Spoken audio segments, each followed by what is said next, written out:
Saya ajak kita untuk membuka Amsal 14 ayat 1-8, saya bacakan demikian. Perempuan yang bijak mendirikan rumahnya, tetapi yang bodoh meruntuhkannya dengan tangannya sendiri. Siapa berjalan dengan jujur, takut akan Tuhan, tetapi orang yang sesat jalannya menghina Dia.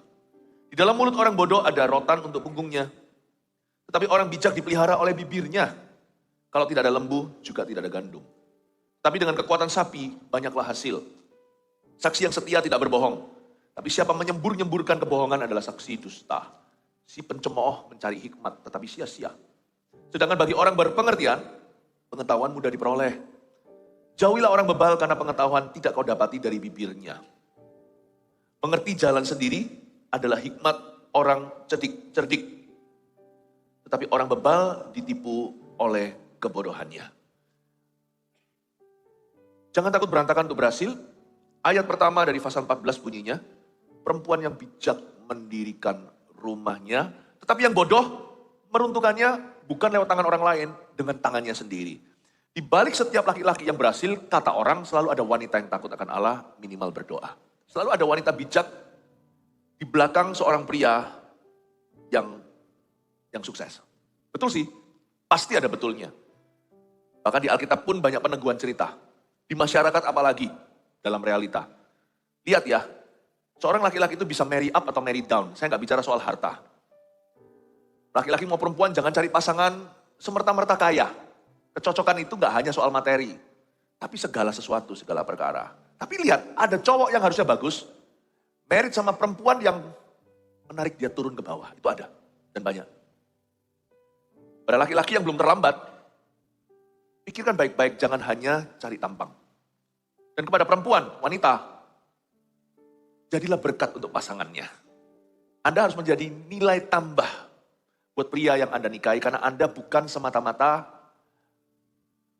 karena firman Tuhan tidak menyuruh Anda, ini bukan panggilanmu maksud saya. Anda tidak dipanggil untuk jadi pendamping yang sepadan, tapi penolong yang sepadan. Itu nilai plus. Pendamping itu cuma ada di situ saja. Pendamping itu hanya menempati tempat. Kalau pendamping lah, laki-laki bisa aja didampingi nggak usah sama perempuan. Ya bisa juga sama rekannya. Kenapa harus ada Anda di dalam hidupnya? Pasti ada sesuatu yang semua orang di dalam kehidupan suamimu tidak bisa isi itu. Paling tidak seorang wanita memberikan pengertian. Belajar untuk memahami cowoknya. Jangan tuntut dulu, pahami dulu. Karena Anda dipanggil sebagai penolong yang sepadan, berarti Anda menolong sesuatu. Menolong dia tentang sesuatu. Bukan hanya sebagai pendamping saja. Pasti ada sesuatu yang Tuhan taruh di dalam dirimu. Saya ngomong gini seolah-olah menuntut yang cewek, enggak sih. Saya malah lebih sering khotbah saya itu templak yang cowok. Tapi kali ini izinkan, karena ini ayat firman. Perempuan yang bijak mendirikan rumahnya. Kok yang mendirikan bukan sang pria? Tapi perempuan yang mendirikan, karena wanita itu berpengaruh. Saya ingin sekali untuk kita semua menyadari hari ini, yang perempuan ingat, berbenah diri, karena pasti Anda ditempatkan di sisi suami. Bagian itu sekretaris tidak bisa penuhi. Bahkan rekan kerjanya laki atau perempuan tidak bisa isi. You di situ. Tanya sama Roh Kudus, kenapa engkau taruh aku di samping atau di sisinya? Kalau aku menarik dia ke bawah, Tuhan, aku bertobat. Aku harus menjunjung dia ke atas. Minta sama Tuhan, seperti seorang hamba Tuhan, minta hikmat bagaimana menggembalakan. Seperti seorang pengkhotbah minta hikmat apa yang harus dikhotbahkan. Anda minta sama Roh Kudus, hampiri Kristus. Dan berkata, Tuhan, kau taruh dia di hidupku, kau taruh aku di sisinya, pasti untuk sesuatu. Jangan tuntut dulu, minta Tuhan tunjukkan peran Anda. Karena betul sekali pepatah ini, di balik setiap laki-laki yang berhasil, ada wanita yang berdoa, ada wanita yang menjunjungnya, ada seorang perempuan yang bijaksana. Tetapi sebaliknya, di balik setiap rumah tangga yang runtuh, hancur soal hubungan, meskipun saya tidak bisa jadikan ini sebagai keharusan, biasanya tetap ada perkecualian, namun demikian, di balik satu rumah yang runtuh, biasanya ada seorang wanita yang meruntuhkannya. Saya tidak berkata wanita idaman lain loh ya, yang itu so pasti meruntuhkan. Tapi juga nggak tentu, misalkan ada wanita idaman lain, laki-lakinya berubah setia, tapi selama sang wanita itu dan anaknya tetap berdiri teguh, kalau perempuan itu tetap tegar, tidak memperjuangkan rumah tangganya, itu rumah tetap berdiri. Powernya wanita itu kayak gitu. Sekalipun lakinya selingkuh, sekalipun lakinya berzina, hidup dalam marital affair, dalam affair dan hidup di dalam dosa. Bahkan kalau perlu lakinya nggak pulang ke rumah, Aisang Ika Puhwe dan jatuh cinta sama satu orang yang tidak pernah balik pulang. Kalau wanita itu berdiri teguh pada firman Tuhan, berdoa, sekalipun batinnya dilukai, dikhianati, lihat ya, itu rumah tetap berdiri. Karena wanita itu diberi Tuhan kuasa untuk mendirikan rumahnya. Tapi coba lihat, kalau rumah itu sampai ambruk, hancur, itu pasti ada wanita yang tidak berperan. Aduh, Pastor Philip susah ini, saya datang ke ibadah yang salah ini kok saya. Oh, enggak, Anda datang ke ibadah yang benar, hai perempuan. Justru ini your destiny. Ini panggilan, ini yang membuat Anda cantik luar dalam. Makanya itu termasuk Anda yang single parent. Sekalipun kalau tidak lagi punya ayah dalam rumah, janganlah kecil atau kecut hatimu, jangan tawar hati. Karena Alkitab mengatakan, perempuan yang bijak mendirikan rumahnya. Powerful ya, powerful sekali. Jadi di balik satu rumah yang runtuh, biasanya hubungan antara saudara segalanya itu ada wanita yang tidak bijak di dalamnya. Biasanya, tetap ada perkecualian ya. Biasanya ada perempuan yang tidak berjuang. Malah justru kebalikannya, memperjuangkan yang salah. Misalnya apa? Kenapa yang namanya Yakub dan Esau itu bertikai? Coba Anda baca. Itu mama mereka, istri Ishak. Ada seorang ibu yang tidak berperan. Malah justru memperkeruh suasana. Coba Anda baca. Makanya terjadi seperti itu. Demikian rupa. Pihak memihak sehingga apa yang terjadi adalah hasutan yang terjadi, tipu daya, curi berkat, lalu lari, pilih kasih dan sebagainya. Itu ada wanita yang tidak berfungsi di dalamnya. Anda lihat itu. Karena Alkitab mengatakan dan memperingatkan, seorang perempuan yang kurang bijak aja, apalagi yang tidak bijak, akan meruntuhkan rumahnya dengan tangannya sendiri. Karena itu wanita harus rohani. Bukan hanya religius atau cuma kelihatannya cinta Tuhan, tapi prinsip-prinsipnya harus betul. Wanita tidak boleh punya pikiran yang tidak sesuai dengan firman Allah di dalam rumah tangga yang takut akan Tuhan. Ibu rumah tangga harus penuh dengan firman. Tugas Anda berat, Bu. Anda itu juga semacam imam terhadap suamimu dan imam terhadap anakmu. Seorang wanita itu juru selamat di dalam rumahnya. Dia itu arus tengah, ke atas ke plafon, yaitu kepala keluarga, ke bawah, yaitu ke kaki meja, yaitu putra-putrinya. Tapi oleh karena itulah, Tuhan itu mengurapi Anda lebih. Saya jadi ingat kata-kata Naomi, kata-kata orang-orang waktu itu ketika Ruth membela nasib Naomi. Orang-orang Bethlehem berkata, yang kamu miliki itu lebih dari 7 laki-laki. Ruth itu begitu. Itulah berkah untuk setiap ibu rumah tangga atau mama dan keluarga Anda juga bisa berprofesi tentunya di marketplace tetap bagaimanapun juga. Kalau Anda menikah, punya anak apalagi, Anda itu istri, status terutamamu, dan juga ibu. Status lain itu tambahan. Mungkin agen asuransi, mungkin agen properti. Mungkin punya pekerjaan bisnis sendiri, entrepreneur. Atau Anda kerja di perusahaan mana. Itu tambahan. Bottom line, yang terbesar, kalau Anda sudah menikah dengan seorang pria, maka statusmu nomor 1 adalah istri. Berarti Anda juga semacam imam terhadap suami. Anda juga imam terhadap anak kalau dikaruniai putra-putri. Makanya itu, urapan Ruth itu. Makanya ada banyak di Alkitab itu, kitab yang dikhususkan untuk perempuan. Esther. Ruth, padahal Esther itu ada Mordekai, kalau Anda baca itu pamannya. Sepupunya tetapi usia paman, sepupu jauh terpaut umur mereka berdua. Mordekai itu luar biasa, malah dia itu pejabat. Tapi kenapa Esther yang diangkat? Perempuan itu memang luar biasa berpengaruh. Dan setan tahu, makanya setan ajak ngomong Hawa, bukan ajak ngomong Adam di Taman Eden. Berbincang-bincanglah dengan Kristus dalam rumah. Dan kalau Anda punya profesi di luar sana, wah, biar urapanmu bertambah. Berbincang-bincanglah dengan Kristus. Wanita harus jaga moralitas. Sebab di balik seorang laki-laki yang utuh, ada wanita yang bijak. Saya selalu ngomong juga dalam hidup saya nggak bisa sejauh ini kalau bukan anak istri saya. Kalau saya menikah, I can marry down. But I have married up. Yang membuat aku menjadi lebih baik. Paling tidak beberapa hal, mumpung istri saya lagi di sini sekarang mendengarnya, saya boleh rasan-rasan. Dia membuat saya lebih tepat waktu. Dia membuat saya menjadi lebih profesional. Dulu saya nggak pernah ada agenda. Pokoknya kemana Apa guru suruh? Saya suruh cuma pakai satu tas Alkitab, itu ada sikat gigi di dalamnya. Tuhan suruh saya ke kiri, Tuhan suruh ke kanan, Sekarang agenda saya dibeber 1,5 tahun sebelumnya. Besok apa jam berapa semua on the dot. Saya berubah jadi orang sejak saya menikah sama istriku. I've married up. Tapi puji Tuhan, tanya sendiri sama dia, tentunya saya tidak mau komentar, karena Alkitab melarang kita untuk memuji dirinya. Memuji diri sendiri itu tidak boleh, biar orang lain yang melakukan. Semoga istri saya juga bersaksi sama, menikah dengan saya, she has married up. Ya, semoga, nanti tanya sendiri aja. Mungkin dulu yang pemalu, karena saya ini orangnya tidak tahu malu, mungkin dia lebih tidak malu-malu, karena sama saya. Ya kan? Dulunya orang meja, pokoknya mikirkan semua di balik layar, kirim situ, kirim sini, bantu orang, sukanya bantu orang gitu. Tidak mau tampil sama sekali.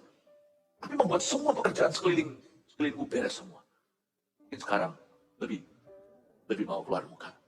Tidak terpaksa. Gara-gara sama saya. Married up. Tapi saya ngomong tentang perempuan dulu. Anda bukan pendamping yang sepadan. Tidak ada ayatnya. Penolong yang sepadan. How have you helped your husband be a more godly man? Gimana Anda telah membantu suamimu untuk menjadi orang yang lebih takut akan Allah? Gimana Anda bisa sharing suami Anda dengan Tuhan? Ya, apa caranya? Makanya seorang wanita jangan lekas-lekas. Jangan lekas-lekas untuk terima cinta laki-laki. Benahi imamatmu. Benahi. Karena kebahagiaan Anda bukan siapa laki-laki yang bisa membahagiakanmu. Kebahagiaan rumah tanggamu suatu hari. Sebagian, jikalau bukan sebagian besar, tergantung Anda. Hai penolong yang sepadan. Perempuan yang bijak mendirikan rumahnya. Tapi yang bodoh meruntuhkannya dengan tangannya sendiri. Terlalu banyak cerita di dunia. Di balik semua rumah tangga yang runtuh, ada wanita tidak bijaksana. Jangan jadi kayak gitu ya. Jadi, kalau mama itu bijak, biasanya anak tidak akan bertikai. Sungguhan. Kalau mama itu bijak, lihat nanti ya. Suaminya itu, bukan berarti semuanya harus beres. Enggak ya. Tugas harus berbagi. Pokoknya aku cuma cari money. Aku cari duit, kamu yang kerjakan semua rumah tangga. Nggak fair itu. Korah-korah sama-sama kalau tidak ada pembantu rumah tangga. Tolong bantu-bantu, apalagi kalau punya bayi, nggak mau punya suster. Ada loh orang yang begitu. Makanya itu yang laki-laki. Kecuali kalau memang keberatan banget. Tapi kalau Anda itu mampu, meskipun tidak lepaskan anak itu hanya kepada seorang penjaga bayaran, tapi alangkah baiknya jangan suruh istri Anda itu melakukan A sampai Z dalam hidupmu. Jangan terlalu kaku filosofinya. Izinkan ada tangan-tangan yang membantumu. Suster juga nggak apa-apa, meskipun tetap kalau Anda tidak bisa percaya, monitor dan Anda melihatnya. Kasihani istrinya. Jangan berkata, enggak, kita akan pegang anak sendiri. Anaknya 4. Ya nggak apa-apa kalau bisa, kalau mampu silahkan. Tapi kalau enggak, kasihan, nanti istri Anda cepat tua. Ingatlah bahwa peran dia utama itu bukan untuk bersih-bersih kora-kora, ganti diaper, popok segalanya. Kecuali kalau memang dia superwoman bisa segala sesuatu, ya nggak apa-apa kalau itu kesepakatan. Tapi biasanya normalnya orang nggak semuanya itu punya kekuatan demikian. Suami harus belajar untuk fleksibel. Perhatikan untuk istrinya. Jangan suruh dia melakukan segalanya, karena dia pada akhirnya peran dia utama adalah terhadap dirimu dan terhadap anakmu. Ibu itu sementara sampai anak besar, istri itu sampai mati. Meskipun mama itu tetap seumur hidup ya, tapi perannya berkurang. Tetapi kalau tambah tua, lihat coba, peran istri semakin menjadi-jadi terhadap suaminya. Semakin tak terpisahkan. Jangan lupa, jangan jadikan istrinya, oh mentang-mentang gimana, tentunya bukan untuk alasan ekonomi, saya ngerti, mungkin juga karena alasan idealisme. Gak apa-apa, kamu jaga semua anaknya segalanya, gak apa-apa, nanti akhirnya istrinya tidak berperan dalam kehidupan Anda, dan tidak tertata. Tolong dalam membuat kebijakan-kebijakan, berhikmatlah. Apa yang baik, apa yang enggak, setiap keluarga saya nggak bisa tentukan, setiap family itu ada sendiri-sendiri, saya berikan prinsipnya. Amin Bapak Ibu Saudara, saya tidak berkata pro dan kontranya, saya tidak mengurusi pro dan kontranya, punya tangan-tangan yang membantumu atau tidak itu urusan keluarga masing-masing, putusin sendiri. Cuman filosofinya di sini. Emang istri. Sayangi dia. Paham ya Bapak Ibu Saudara? Semoga ini menjadi hikmat di lapangan, menjadi bahan pertimbangan untuk Anda memutuskan, khususnya keluarga muda yang belum menikah juga sama, yang cewek-cewek di sini. Bangun imamatmu, bangun ketangguhanmu. Mungkin ada area tertentu kenapa belum dikasih pacar. Nggak tentu karena itu ya, jangan berkata nanti kalau aku sudah dapat semuanya itu, sudah aku betulkan dalam benak aku, pacar pasti tiba, yang nggak tentu. Nggak tentu. Tapi maksud saya itu, sebelum Anda menjalin hubungan, itu bangun dulu. Pastikan prinsip-prinsip hidupmu udah benar. Pastikan Anda semakin dewasa rohani dan berbuah. Jangan tergesa-gesa. Karena orang selalu berkata cowok itu imamnya. Jangan lupa loh, hari ini firman ini mengatakan bahwa perempuan yang mendirikan. Mendirikan rumah. Kalau mungkin pria aja yang menjaga rumahnya. Yang takut akan Allah tidak membiarkan, tidak mengizinkan rumah tangganya itu punya trauma. Laki-laki yang takut akan Allah itu sungguh-sungguh merupakan penjaga yang nomor satu bagi keluarganya. Tapi wanita itu detil-detilnya, mendirikan rumah itu kan semua dekornya. Karena itu Bapak Ibu Saudara, saya dorong Anda, kalau yang wanita terutama yang belum menikah, benahi diri dulu, perempuan harus pintar. Jangan pikirannya cuma untuk nanti cari siapa cowok yang cocok, apalagi kaya. Jangan kayak gitu, jangan murahan. Sekolah yang baik. Mungkin tak usah sekolah super-super tinggi, kalau memang bukan jurusannya, kalau dokter lain cerita, atau sekolah-sekolah yang lain misalnya. Tapi kalau Anda tidak punya satu cita-cita tertentu yang menuntut pendidikan tertinggi misalnya, tetaplah usahakan untuk perguruan tinggi. Jangan pilih kasih. Lalu habis itu kembangkan skill kemampuanmu. Kalau Anda teratur, bisa membuat planning, bisa bahasa, bisa ini itu, kembangkan semuanya. Nggak harus bisa masak, zaman ini sekarang kebalik. Cowok-cowok pintar masak.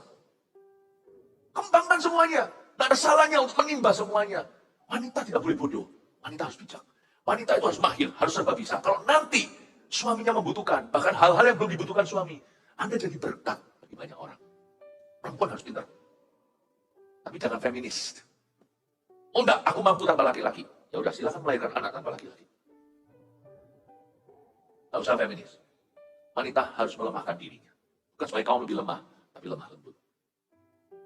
Orang lemah lembut itu orang kuat tapi tidak balas. Wanita bisa buka pintu sendiri, tapi izinkan pria yang telah merebut hatimu itu, izinkan dia jadi laki-laki. Kalau dia tidak pernah menghentikan Anda jadi perempuan, izinkan dia jadi pria. Wanita harus mau untuk berkata, aku lemah. I need you. Ya, itu baru indah. Tapi perempuan harus pintar. Lemah lembutmu itu bukan kelemahan. Hanya orang kuat yang bisa lemah lembut. Kalau saya kurus krempeng, dipukul orang besar, saya nggak berani. Itu bukan lemah lembut kan, itu namanya takut. Tapi kalau saya gede, lebih gede, saya black belt, sabuk hitam, yang sana siapa itu? Pukul saya diam aja, itu namanya ngalah. Wanita harus pintar. Wanita harus tegar. Wanita harus kuat, harus berprinsip. Seperti Deborah.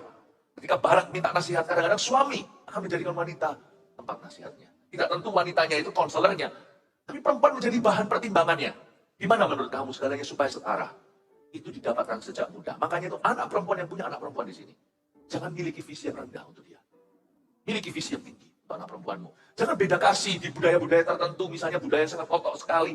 Budaya yang sangat tradisional misalnya. Anak laki-laki itu jagoan, harganya itu seolah-olah barternya gini. Satu laki itu sama dengan 2 perempuan, atau satu laki sama dengan 7 perempuan. Siapa bilang? Siapa bilang? Jangan punya visi yang rendah untuk anak perempuan. Karena Alkitab mengatakan perempuan yang bijak, lupakan kata rumah, mendirikan. Your daughters will build something. Putrimu akan membangun sesuatu bersama dengan Kristus. Lengkapi dia. Lengkapi. Lengkapi dia. Kalau semuanya perempuan itu adalah anak pertama Anda, jangan tunggu anak keduanya cowok, nanti di situ Anda investasi waktu. Kalau dia anak sulung, Tuhan saya berbicara padamu, bahwa dia nanti akan menjadi perangkat keluarga. Dia harus punya iman. Tapi yang kasihan adalah anak cewek yang bungsu, yang paling terakhir. Nggak apa-apa lah, udah ini pupuk bawang. Jangan salah. Jangan salah. Tuhan taruh dia di paling belakang itu untuk alasan. Karena biasanya gizi terakhir itu yang paling bagus. Tuhan taruh di situ bukan sisa-sisa. Zamannya Yesus, anggur itu paling manis itu di belakang yang paling mahal. Jangan pilih kasih. Siapa yang punya anak perempuan, miliki visi yang tinggi. Tapi kalau selama ini Anda adalah anak perempuan yang selama ini dibedakan, jangan sakit hati. Tuhan mudah begitu. Kalau gitu, kalau Anda tidak ditraktir oleh papa mama, madu, susu, dan madu dari Kanaan itu, traktir dirimu sendiri. Katakan, gak apa-apa, aku ampuni. Tapi sekarang aku tidak mau percaya bahwa ini nasibku. Aku akan tempuh, aku akan sungguh-sungguh melayani. Aku akan berbuah lebat. Dan suatu hari aku akan menjadi berkat besar bagi keluargaku. Paham ya Bapak Ibu? Semoga ini jadi berkat buat semua. Siapa yang diberkati? Berikan tepuk tangan untuk Tuhan. Jangan takut berantakan untuk berhasil. Jangan takut mencoba juga. Jangan takut berusaha. Kita lihat ayat 2 sekarang. Siapa berjalan dengan jujur, takut akan Tuhan. Tapi orang yang sesat jalannya menghina dia. Apa maksudnya? Siapa berjalan dengan jujur dalam bahasa Ibraninya itu lebih ke siapa berjalan dalam kejujurannya. Aneh. Orang sudah jujur kok harus tetap berjalan dalam kejujurannya itu gimana? Bahasa Inggrisnya, he who walks in his uprightness. His-nya H huruf kecil. Artinya dalam kebenaran atau kejujuran orang itu sendiri. Gak ada orang jujur itu gak ada di dunia. Tapi yang ada hanyalah orang yang sengaja untuk jujur setiap kali. Gak ada. Gak ada yang namanya titik aman. Dulu itu ada satu game di TV, Who Wants to Be a Millionaire itu, Yang ada piramidanya, setelah dia sampai ke $1.000, aman. Lalu nanti aman berikutnya di 10.000, lalu 100.000, lalu 1 juta. Ya kan? Ingat ya. Tapi kalau orang jujur nggak ada titik aman. $1.000 pun tiada. Makanya Alkitab mengatakan bahwa it's a fresh decision each day. Itu adalah keputusan yang segar tiap hari. Kemarin Anda jujur, hari ini Anda bisa tidak jujur. Tiap hari pikul salib sangkal giri. Gak ada kerohanian itu yang rapi, sudah di titik aman nih, gak ada. Tiap hari kerohanian kita harus messy. Tiap hari kita bersujud di bawah kaki Tuhan. Tiap hari kita buka Alkitab coret-coret lagi, padahal kita sudah tahu ayat itu kita sudah baca berkali-kali, sekarang terulang lagi sesuai dengan porsi. Kerohanian itu messy, berantakan. Jika Alkitab Anda terlipat rapi dan berkata, aku sudah menjadi orang jujur 28 tahun ini, siap-siap tahun ke-29 tahun lah, tahun dustamu dan tahun kejatuhanmu. Gak bisa. Alkitab harus terus terbuka. Dan harus tanda kutip kotor. Penuh dengan tulisan. Itulah kerohanian. Makanya dikatakan di sini, siapa berjalan dengan jujur itu artinya siapa yang kakinya berlumuran dengan kejujuran. Siapa yang berjalan dalam kejujurannya setiap hari. Orang itu takut akan Tuhan. Takut akan Tuhan itu adalah kata aktif, bukan status, bukan identitas. Tidak ada orang bisa berkata, aku adalah orang yang takut akan Tuhan, tapi aku adalah orang yang terus takut akan Tuhan. Fresh decision each day. Tidak ada orang yang bisa mengampuni sekali untuk selama-lamanya. Itu hanya Yesus yang berkata sudah selesai di kayu salib, hanya Allah. Tapi kita harus mempraktekkan dan mengamalkan pengampunan setiap kali kita dilukai. 7 kali 70 kali itu berarti hitung lagi. Dulu saya berhasil mengampuni orang selama 30 tahun. Kalau hari ini saya lengah, saya tetap bisa jatuh dalam kepahitan. Orang sama yang saya ampuni dalam 30 tahun, bisa saya benci setengah mati hingga saya ingin membunuhnya hanya dalam 3 hari. Pengampunan itu messy, berantakan. Nah, ada orang bisa berkata, aku sudah ampuni. Misalnya, dulu pernah dikhianati oleh pasangannya, lalu sudah, bisa ampun itu seumur hidup. Sakit lagi loh, Pastor Philip gimana? Ampuni lagi. Selamat datang di kalkulator Allah, 70 kali 7, silakan dihitung sendiri. Mengampuni itu messy, mengampuni itu berantakan. Mengasihi itu messy, berantakan. Coba kalau kita punya anak, mengasihi berapa kali? Anak kalau nakal lagi bandel, nggak nurut, ya kan ngasih lagi. Dia berubah baik nanti suatu hari, buat kesel lagi, kita ngasih lagi. Kasih itu berlanjut, to be continued. Sinetronnya nggak pernah berhenti. Selama kita hidup, siap-siap berlumuran kaki kita dengan kejujuran. Ya. Oleh karena itu kita harus ingat bahwa iman tanpa perbuatan dalam hati. Perbuatan itu bukan amal sosial. Perbuatan itu artinya berbuat lagi sesuai dengan imanmu. Berbuat lagi sesuai dengan iman. Kalau imanmu mengasihi orang itu, berbuat lagi. Kasih dia lagi. Kalau imanmu adalah mengampuni harinya yang dituntut oleh Allah, yang dikejar oleh Roh Kudus, ampuni dia lagi. Orang yang sama, ampuni lagi. Imanmu tidak akan mati. Terus berbuat terus sesuai dengan iman. Amin Bapak Ibu. Bagaimana dengan kalau saya sudah jatuh? Nah, iman kita adalah pada kebangkitan, bukan kejatuhan. Bukankah kita merayakan kebangkitan Tuhan barusan berapa lama yang lalu? Bangkit lagi. Alkitab mengatakan di kitab Amsal pula 7 kali orang benar jatuh. 7 kali dia bangkit. Itu dia. Orang benar akan hidup oleh imannya, itu bukan iman percaya. Iman berbuat. Buat lagi sesuai dengan imanmu. Buat lagi sesuai dengan imanmu. Let your hands never get tired. Jangan bizinkan tanganmu letih lesu. Coba lagi. Bangkit lagi. Get messy. Berantakan. Ini bukan berantakan artinya rumahnya berantakan. Kalau yang seperti itu, yang punya rumah harus belajar setia dalam perkara sederhana. Mau cari tahu, misalkan kalau Anda mau lihat apakah seorang anak muda itu siap pacaran, nggak lihat aja kamarnya berantakan, nggak. Gimana bisa urus rumah tangga, kamarnya aja seperti kamar pecah. Bukan berarti jadi orang yang,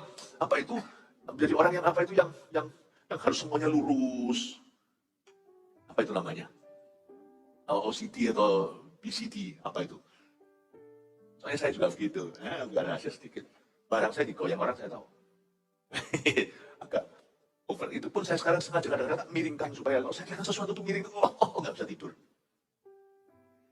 Saya agak gitu sih. Jadi saya mengerti setiap kita itu nggak ada normalnya. Semua kita itu ada anehnya. It's okay. Hidup dalam Kristus itu memang messy. Kita nggak usah sempurna hari ini. Jangan coba konselingi orang untuk orang itu jadi normal. What is normal anyway? Normal itu apa sih? Buah itulah takarannya. Kalau kita berbuah, kita jadi berkat buat orang. Jangan suruh orang jadi persis seperti Anda, karena Anda juga normal. Tangkap ini Bapak Ibu Saudara.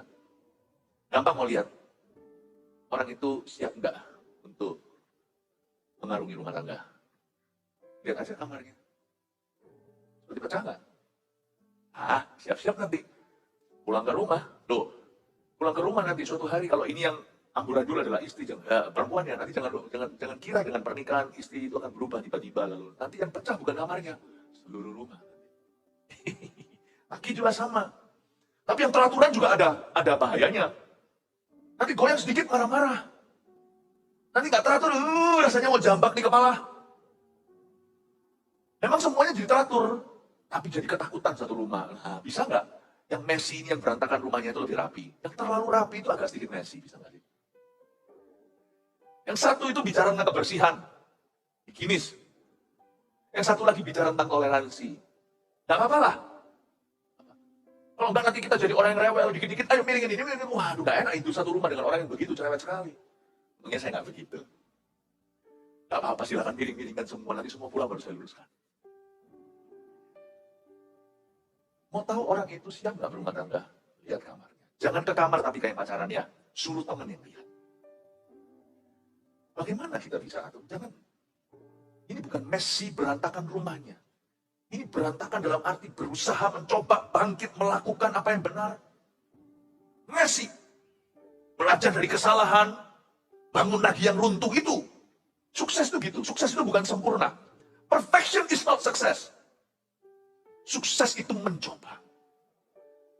Sukses itu jalan terus. Ini yang dimaksudkan di Alkitab. Siapa berjalan dengan jujur takut akan Tuhan. Tapi orang yang sesat jalannya menghina dia. Di dalam mulut orang bodoh ada rotan untuk punggungnya, ayat 3. Tetapi orang bijak dipelihara oleh bibirnya. Coba lihat, di mulut orang bodoh ada rotan untuk punggungnya sendiri. Jadi lucu ya. Dia nggak perlu algojo untuk memukulnya. Mulutnya sendiri produksi rotan untuk punggungnya. Apa maksudnya di sini? Ini maksudnya orang-orang yang angkuh dan sombong, yang attitude sikap hatinya itu salah di hadapan Allah, itu biasanya kata-kata mereka bukan hanya melukai Allah, melukai sesama, dan akhirnya melukai dirinya. Hati-hati gunakan mulutmu. Messy itu berantakan boleh dalam hal mencoba, but not in your words. Bukan dalam kata-kata. Karena di kata-kata kita ada kuasa. Kata-kata kita tidak boleh messy, kata-kata kita tidak boleh berantakan. Orang kata, ya memang dia orang yang gitu ceplas-ceplos, ya nggak apa-apa. Gitu. Orang ceplas-ceplos itu boleh, asal dia juga bisa terima orang ceplas-ceplos sama dia. Kalau dia nggak bisa terima, itu adil namanya. Ya enggak? Ada orang yang bisa ditoleransi sama kawan-kawannya, memang dia dari guru gitu ceplas-ceplos. Tapi coba Anda perhatikan, orang ceplas-ceplos itu nggak kenaan. Kalau dia yang diceplosi, dia marah. Kalau itu nggak fair. Itu bukan ceplas-ceplos bro, itu namanya bullying. Ayo, to be fair, coba. Kalau sana ceplos-ceplos, yang lainnya ceplos-ceplos, oke. Nah, itu namanya ini orang memang begitu. Ya sudahlah, kalau gitu-gitu ya kita bisa ngerti. Jadi jangan pernah dengan alasan, memang aku dari dulu ceplos-ceplos begini, mau apa? Berubah. Itu bukan messy berantakan yang ditoleransi. Sebab kata-kata kita itu mengandung salvation and provision, pahami itu. Alkitab mengatakan, kata-kata kita itu mengandung keselamatan, ada kuasa dalam perkataan kita, dan mengandung persediaan Allah. Karena kita percaya kita menerima. Di mulut kita mengaku. Di dalam mulut orang bodoh ada rotan untuk punggungnya. You see, ini ayat ya. Saya pakai bahasa Inggrisnya dulu. If you are your worst enemies, if you are your worst enemy, you do not need any other enemies to destroy your life. Jikalau dirimu adalah musuhmu yang terbesar, Anda sudah perlu musuh lainnya untuk menghancurkan hidupmu. Mulut orang yang tidak dijaga adalah musuh orang itu. Orang begitu, gak usah dibalas, sungguhan. Diam aja, gak usah didoakan kehukuman Allah, sungguhan. Diamin aja, tinggal tunggu waktu, tik-tok, tik-tok, tik-tok, dia akan hancur. Kalau orang itu adalah musuh terbesar dirinya sendiri, orang itu akan hancurkan atau self-destruct, akan hancurkan dirinya sendiri. Ini juga peringatan buat kita, yang berantakan, messy kata-katanya. Yang suka mengucapkan kalimat-kalimat yang bahkan kita sendiri akhirnya memilih untuk tidak ingat atau memang melupakan janji. Orang-orang yang suka luka kanan kiri, yang suka gosipin dan sebagainya, mulut seperti itu tidak mendatangkan berkat, mendatangkan rotan bagi punggungnya. Amin Bapak Ibu Saudara, semoga ini kita bisa mengerti bahwa mulut yang begitu tidak akan membawa keberhasilan, tapi membawa celaka. Celaka bagi orang mendengarnya, tapi lebih celaka bagi orang yang menyemburkannya. Ayat 4. Kalau tidak ada lembu, juga tidak ada gandum. Loh, kok bisa sih? Lembu kan bukan gandum. Lembu itu kan dagingnya diambil, bukan. Maksudnya ini gini. Kalau tidak ada lembu yang membajak sawah, juga tidak ada gandum. Tetapi dengan kekuatan sapi, banyaklah hasil. Dengan kata lain, revival is messy. Success is messy too. Kalau kita mau semuanya itu rapi, tidak beresiko, ya nggak kemana-mana atau melakukan apa-apa. Tidak ada lembu yang nggak ada panen, saudara. Tidak ada gandum. Coba lihat kalau sawah itu dibajak, itu terdolak-dalik tanahnya. Itu bolak-balik, upside down. Tanahnya jadi jelek semuanya. Orang yang rapian, rasa eman, rasa sayang, ampun, tanah kok digituin bagus-bagus, bisa ini itu. Kalau Anda mau gandum, harus resiko bajak tanah itu buat jelek. Orang kalau mau sungguh-sungguh berkenan pada Tuhan, nggak boleh terlalu memikirkan penampilannya. Penampilan itu hanya untuk memuliakan Allah, lakukan terbaik, tapi nggak boleh. Apa ya? Aku mau nyanyi untuk Tuhan. Kalau kita datang ke gereja, it's okay untuk messy. Jangan takut kalau nangis, bulu matanya copot juga nggak apa-apa. Asal kita jujur sama Allah. Tidak ada lembu, tidak ada gandum, tidak ada doa sungguh-sungguh, juga tidak ada terobosan, ya kan? Doa sungguh-sungguh kadang-kadang messy loh. Doa nggak bisa tahan-tahan. Saya ini orang yang cukup tegar. Namun demikian kalau saya doa, ketika hati saya terjamah, saya nggak bisa, saya pasti nangis. Dan kalau saya nangis, saya meler lalu. Saya peduli amat. Kalau memang itu saya butuhkan, kalau hari ini saya membutuhkan jamanan, kalau saya mau mendekat sama Tuhan dengan resiko saya nangis, nangislah saya. Nggak apa-apa, paling habis tisu. Paling ada ke situ sedikit, sisi-sisi. Nggak apa-apa sih. Tapi kalau orang datang beribadah nggak mau messy, ya nanti akhirnya cuma jaga image untuk orang lain, for others to see. Orang gitu tidak akan mengalami Kristus. Karena Kristus tidak bisa menjamah orang demikian. Orang demikian tidak mau menjamah Kristus karena takut nanti dia berantakan. Ya Tuhan cinta anak kecil, kalau mereka menari-nari untuk Tuhan. Tidak ada lembu, ya juga tidak ada gandum. Kalau kita perfeksionis, ini perfeksionis nggak baik. Satu sisi baik, perfeksionis itu berarti orang yang mau kudus semuanya sempurna, itu juga baik. Berarti orang begitu bisa dipercaya. Tapi mereka orang demikian tidak bisa di garis depan. Karena untuk orang yang membabat alas, orang yang menembus batas, orang yang menjadi pioner, yang menjadi orang pertama yang lemparkan batu, dia nggak ragu. Bukan terbaik tanpa mikir ini meleset nggak ya? Dia sudah punya 4 batu lain, cadangan semuanya 5 di kantongnya. Pokoknya gua sikat. Dia nggak ragu. Orang di garis depan tidak boleh mikir banyak. Nggak boleh. Inilah juga termasuk kesalahan banyak ayah. Papa doa, enggak ada apa-apa, bisa doa. Doalah, belepotan enggak apa-apa, doalah. Karena doa Anda ketika berdoa, anak Anda akan melihat ayah mereka adalah imam. Meskipun doanya itu lucu, membuat yang lainnya tertawa. Jangan takut belepotan. Yang penting Anda berfungsi. Mau enggak disuruh khotbah di atas ini, di depan ribuan, kok saya ngerti itu bisa mati kaku. Tapi anak-anaknya, ayo doa, makan doa, doalah. Doalah. Usahakan. Gimana kalau nanti berantakan doaku? Nggak apa-apa. Nggak bisa jadi imam. Imam pertama, imam ke-1, imam di depan satu keluarga. Kalau Anda tidak belepotan. Dan gimana bisa rapi kalau nggak belepotan dulu? Tuhan, mungkin doanya lucu. Terima kasih untuk kangkungnya. Anak-anaknya boleh ketawa. Usir setan dari makanan ini. Mana ada setan di makanan? Gak apa-apa. In the long run, anak Anda dapat berkat. Merasa, papaku tidak bisa doa. Berusaha. Nanti suatu hari waktu anaknya ditantang untuk jadi JGL, dia ingat ayahnya. Papaku tidak bisa, tuh mau. Sehingga pendeta waktu berkhotbah, gimana ada kemauan, pasti Tuhan buka jalannya. Tuhan cari, bukan orang mampu, tapi orang mau. Dia bisa aminkan di bawah, aku lihat papaku begitu. Berkatmu itu lebih daripada doanya. Jangan takut Messi. Apa disuruh baca firman, suruh menyampaikan, sampaikan aja. Apa-apa. Jangan takut. Karena tidak ada lembu. Berarti tidak mencoba. Berarti tidak membajak sawah. Ya jangan harap ada panen. Lembu memang dipakai oleh petani untuk menghancurkan sawah. Asal reputasi Anda dan saya tidak hancur karena amoralitas. Tidak apa-apa reputasi kita tuh hancur karena gagal mencoba. Karena belajar dalam mencoba. Wah, aku malu nanti pulang tidur, ketawa sama anak-anaknya tadi doa gimana, itu kan kepikiran terus menghantui. Tadi gimana ya orang kira-kira menganggap aku gimana ya, padahal itu keluarga sendiri, gak apa-apa lah. Kerusakannya tidak seberapa. Itu keluarga pasti toleransi semua. Dan mereka diam-diam di hati bangga papanya berdoa. Tapi Anda bawa dalam tidur itu, aduh, malu aku sama anak-anak, gimana? Gimana mah? Ngomong sama istri, gak apa-apa, papa udah mencoba, aduh malu aku sama anak-anak segalanya. Gak apa-apa lah. Kita nggak bisa maju kalau kita terlalu peduli sama reputasi. Nggak bisa maju. Sungguhan nggak bisa maju. Peduli sama reputasi nggak bisa maju. Saya berkhotbah itu ribuan kali, sungguhan. Kalau saya hitung sungguhan itu berapa kali I came crashing down. Khotbah itu susah, coba sekali-kali. Kenapa? Anda itu harus bisa baca pikiran orang, harus bisa tata kalimat. Ini nanti berikutnya, kata berikutnya saya nggak tahu. Ini bukan ceramah, kalau ceramah kan baca. Ini dari hati ke hati, saya harus feel your heart. Karena saya nggak tahu, kadang-kadang kalau saya ngomong begitu tuh, apa nggak tahu. Ada banyak sekali yang namanya berantakan dalam khotbah saya, bukan karena kurang persiapan. Hal-hal yang saya nggak pedulikan. 10 kali saya khotbah, berapa kali bagus sih? Aku nggak peduli. Asal I speak God's heart. Pernah sekali loh saya khotbah itu, dasi saya miring gini, jemaat itu semua nggak beritahu saya, tahu nggak? Itu masuk di dokumentasi video, itu miring begini loh. Apa-apa lah. It's okay lah. Life will soon be forgotten, you know. Buahmu saja yang kau bawa ke kekekalan. Reputasimu dan saudara. What others think not important at all.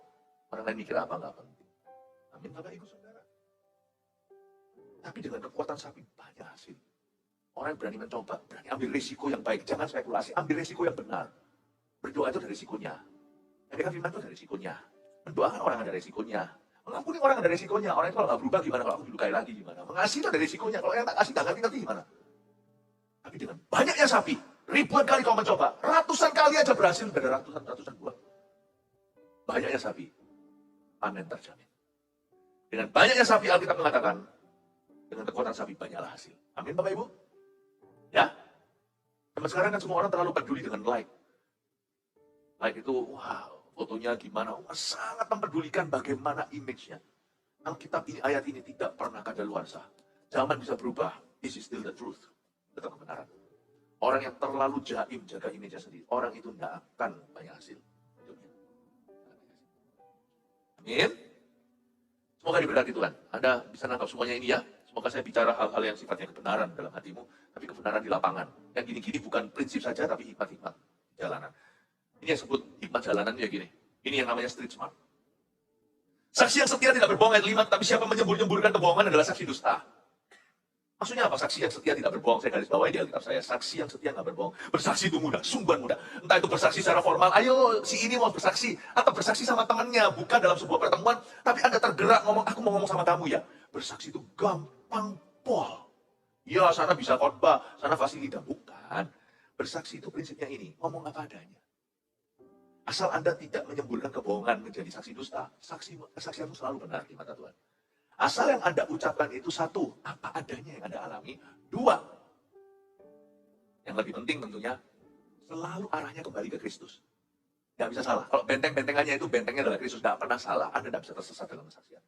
Bersaksi itu gampang. Baik itu orang Kristen atau non-Kristen yang Anda saksikan kepadanya, Anda bersaksi. Nggak masalah. Resipien atau penerima dari kesaksian Anda itu nomor dua, respon penolakan itu lain cerita. Dari sisi kita itu kan apa adanya.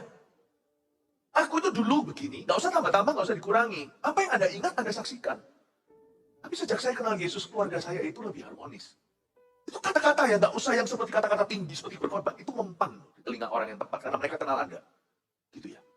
Ayolah kok, ke gereja yuk, sama aku. Belum siap ya, nanti kalau siap ya, saya doakan. Nah, semua doakan, jangan cuma asal bilang saya doakan beneran. Dan 2 minggu lagi aja. Ayo, 1 minggu lah, kelamaan 2 minggu. Ya ikut. Belum. Aku dulu juga gitu. Nanti kalau orang mengalami masalah, aku dalam pekerjaan. Nggak usah muluk-muluk. Ikut Tuhan juga nggak langsung. Kamu langsung ya berhasil kerjanya setelah ikut Tuhan. Nggak juga sih. Wah apa ya susahnya. Nah ngapain ikut Tuhan? Tapi lain itu. Lain itu mas. Saya itu rasa damai itu dalam masalah saya. Ngomong aja apa adanya. Orang bisa nilai kok Anda bohong atau jujur atau dusta. Asal Kristus. Lain cerita kalau aku mau kesaksiannya. Dulu aku gini. Ceritain malah dosanya 2 jam diceritain. Nggak berpusat pada Kristus ceritain. Akhirnya orang hilang. Tersesat dalam kesaksian Anda. Yang Anda saksikan itu Kristus atau masa lalumu. Masa lalu itu kan hanya pemanis saja ke Kristus. Bersaksi itu gampang. Dan nggak apa-apa belepotan. Nggak jelas ini, nggak apa-apa. Lama-lama kan kita peka sendiri. Orang itu kok terus lihat jam ya. Pertama kita nggak ngerti lihat jam, terus lihat jam. Dan kita kepanjangan. Petanya bisa nambah lah. Yang penting berani dulu. Saya itu paling suka lihat orang itu berani dulu. Saya suka. 2 macam orang dalam kehidupan saya yang selalu bekerja sama adalah orang pertama. Yang kalau saya beritahu sesuatu itu langsung berkata, bisa, tapi nggak melakukan apa-apa. Orang itu memberi harapan palsu, PHP namanya. Tapi ada orang tertentu, bisa nggak bisa. Kalau dia merasa nggak bisa, dia tanya dulu. Sebentar, kalau begini gimana, kalau begitu gimana. Dia hanya mau clear aja untuk memastikan cara pikiran kita selaras. Gitu. Oh gitu-gitu. Oke, saya coba ya. Saya senang dengan orang gitu. Coba saya coba. Kecuali kalau saya suruh dia lakukan sesuatu yang salah. Kalau saya lakukan sesuatu yang baik, tapi dia belum pernah coba. Kalau dia berkata, aku coba dulu. Orang gitu saya suka spiritnya. Apalagi berkata, bisa. Padahal saya tahu level of difficulty atau level kesusahannya. Bisa. Gimana? Lalu saya balik tanya, karena saya worry kan, saya khawatir. Nah, nanti kalau gini-gini gimana? Gak apa-apa, saya coba dulu kok. Nanti setelah saya coba, saya cari jalan gini-gini. Nanti saya beritahu kok. Doakan ya, supaya bisa. Orang begini. Yang kayak gini tuh loh. Kekuatan sapi yang banyak hasilnya kayak gini. Saya suka kerja sama dengan orang begitu. Daripada pesimis, gak bisa. Gak bisa. Aku gak punya, gak bisa. Gak bisa melulu. Rapi mejanya, tidak berbuat apa-apa. Meja itu harus seperti kapal pecah. Meja kerja, bukan kamar tidur Anda. Meja kerja itu harus seperti kapal pecah. Bukan karena sembarang buang sampah, tetapi karena begitu banyak bidang yang kita usahakan, kita mencoba ini, mencoba cari jalan. Tidak apa-apa jadi kapal pecah. Dia berkata, bisa. Kekuatan sapi. Banyak hasilnya. Saya paling suka sama dengan orang begitu dalam hidup saya. Itu orang-orang seperti 2 pengintai, bukan 10 pengintai yang tidak masuk ke Kanaan. Ya, amin. Semoga Anda dapat berkat. Kita lihat beberapa ayat lagi. Cuma 3 lagi sisanya, si pencemooh mencari hikmat. Tapi sia-sia. Jangan bagi orang berpengertian, pengetahuan mudah diperoleh. Artinya si pencemooh mencari hikmat di tempat-tempat sia-sia. Tidak ada orang mencari hikmat sia-sia, kecuali kalau dia mencarinya di tempat yang salah. Mau cari hikmat di mana? Lihat ini, sedangkan bagi orang berpengertian, pengetahuan mudah diperoleh. Kalau kita mau mencari hikmat, carilah di sini ya. Di Alkitab, di gereja, cari di sana. Dan cari di dalam keluarga yang takut akan Allah. Di sana ada banyak hikmatnya. Kalau Anda kekurangan hikmat, saya sarankan ya. Saya sarankan kalau lagi sumpek nih, lagi kesel nih, lagi rasa hidup kita susah.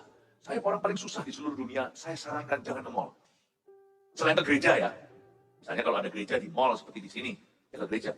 Tapi ada satu tempat lagi yang saya bisa rekomendasi. Kalau Anda mau cari hikmat, jangan ke pesta.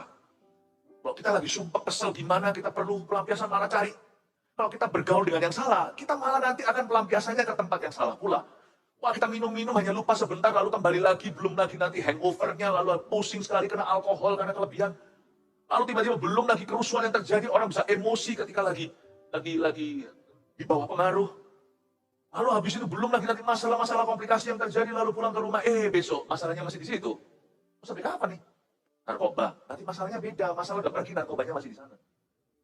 Saran saya, kalau selain di gereja, selain ke ruang doa Anda, pergi ke tempat perkabungan dia. Kalau katakan lebih banyak hikmat daripada di tempat pesta. Waktu kita melihat, kita hanya bisa menghibur, mungkin kita tidak bisa ngomong apa-apa, ikut nangis dengan yang nangis. Seorang yang mungkin meninggal, yang Anda kenal, keluarganya yang ditinggalkan, yang bergabung, pergi ke situ, hibur mereka. Lupakan masalahmu, lihat masalah orang lebih besar. Anda pulang, saya garansi, Anda lebih ibah pada keluarga itu, Anda lebih ceria. Si pencomong mencari hikmat tapi sia-sia, carinya di tempat pesta, carinya di dugem ria. Sedangkan orang berpengertian, pengetahuan mudah diperoleh. Amin Bapak Ibu. Jauhilah orang bebal, karena pengetahuan tidak kau dapati dari bibirnya. Jadi percuma, jangan cari hikmat di tempat yang salah. Itu tadi, kalau kita ketemu partners in crime, mitra dalam kejahatan pada waktu masalah, tahu nggak kutukan terbesar di hidup ini apa? Ketika Anda dalam masalah, yang datang itu penyakit kepada Anda. Bukan penyakit badan maksud saya.